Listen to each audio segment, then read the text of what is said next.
So the Toolbox Murders for me was not what I expected. I don't know what I expected, but it weren't this. And it had a weird like throwback vibe to it, like throwback horror vibe to it, because it felt like the late 70s, early 80s sort of horror movie that came across similar to like a Friday the 13th or like a Halloween, something around that time period where you go, yeah, it's got that oldie sort of feeling to it, and I'm gonna be honest, it looked like it was made then as well. Oh gosh! It just feels wrong here. Yeah, see what I mean? I think that The Wizard of Oz that was made in 1939 has a better shout for better picture than this movie does, made in 2004. Who killed the Witch of the East? Was it you? However, looks aren't everything, as I really enjoyed this film, even though the picture wasn't great. I think that it was entertaining, it was horrific at points, seeing these people killed in brutal ways.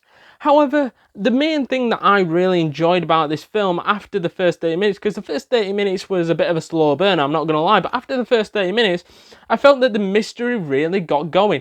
And it was sort of like, who is this guy? Who is this killer?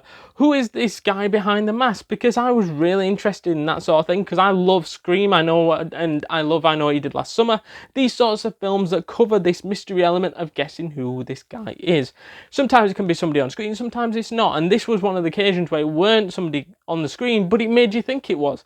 The weird handyman guy that was talking weird to all these women was always around them and looked a bit suspicious, let's be honest, until he gets his head sliced in two. Do you realise that's not the guy? And that was honestly my pick. I was like, that's my guy, and he's definitely the killer. And then, like, when it was maybe an hour into the film when he gets killed, I was like, oh shit, that's my pick gone. Oh, no. But for me, I think that mystery element in the film kept me hooked into it, because other than that, I don't think it had enough to keep it going, but that for me was brilliant. And I think also I love the boy who cried wolf thing that they did. It was really cool, because with the character Nell, she first called the cops because she heard some weird noises across the hall and was like, what the fuck's going on here? Because I'm hearing shouting, like sound like somebody's killing somebody, and it's just two guys reading a script.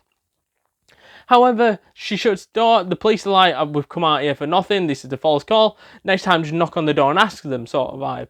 However, then the next night she hears the same sort of noises, and she calls the police again from the other room that's next to her, and the police are like, come on now, this is the second time, and it's just going to be some person acting up or banging each other, something like that. And when they knock on the door, there's like nobody in. They open the door and they're like, you've just wasted his time. But if they'd have walked into the actual room, there was somebody strung up onto the ceiling. But since she did that unintentional boy who cried wolf thing, they didn't go into the other room and check the ceiling. If they did, they would have found that body. And that's what's great about the film, because there's several points in time in the film where they could have checked this room, or they could have done this and seen the killer before, and then told the police or told this before the killings got going, and before it turned into not just one or two people, but 1, 2, 3, 4 people getting killed, 5 people getting killed. And the main things is like the one strung up on the ceiling.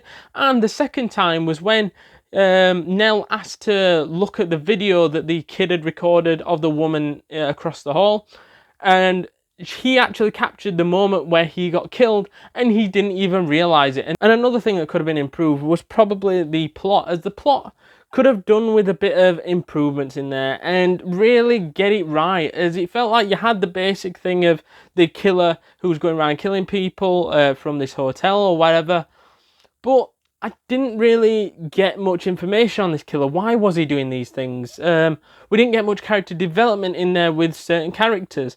It felt a little bit under budget in terms of the film. I couldn't actually find a movie budget for this film. Found one for the original, but with this movie budget, I don't know how much they had, but it didn't look like they had as much as other horror films that I've seen in the past.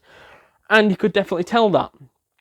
But if they'd had more money pumped into it, I think they probably could have made a better project, not gonna lie. I think the best comparison would be like the first Terrifier, as it definitely has a limited story, and the first Terrifier is a really shit story, I'm not gonna lie, barely any.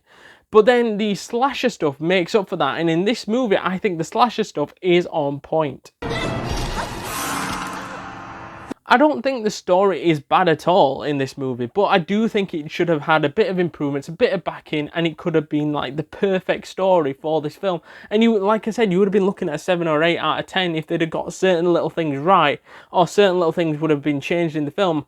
but it's still a good film without those being in there, but it could have been an even better one. On the ending, it was great seeing how Nell's theory of her missing friends had come true, as she then found herself in a lair. After doing her research on these little symbols and stuff, she goes into his lair and then realizes that her friends have all been killed, and all these people that she knew that had gone missing had been killed by this coffin baby that was now chasing her down in this lair. And what was great about that is you had the suspense then of all her friends coming looking for her while she's in that lair, and eventually he finds her and puts her in sort of like an Amanda Saw trap.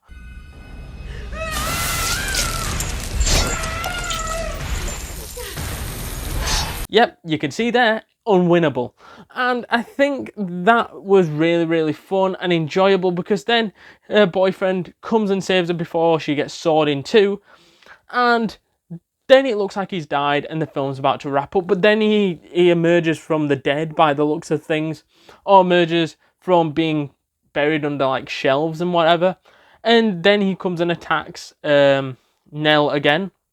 And they have a little fight. He ends up going out the window and ends up basically looking like he's hanged himself. And it looks like, right, the film's over, he's dead. But then his body disappears again. This is just some Friday the 13th bollocks, that, innit? You know what I mean? Or some Terrifier stuff where the guy is still a fucking alive. Before we jump back into this video, guys, please do us a massive favour and smash that subscribe button, because you do not want to miss a thing this week, next week, and the week after, because we've got tons and tons of content planned for you guys, and you can do us a massive favor by smashing that subscribe button, joining the community, getting updates to all the latest videos, from the YouTube shorts to the actual videos. It is well worth it, completely free, and you will not regret it. So to summarize this movie then, for me, I think this is easily 6.8 out of 10 and an average film. Let us know down in the comments down below if you really enjoyed this film, or let us know down in the comments down below if this wasn't your film or you just didn't like it. Let us know all that jazz down in the comments down below. And if you're in for more horror movie content, check out our House of Wax movie review right now.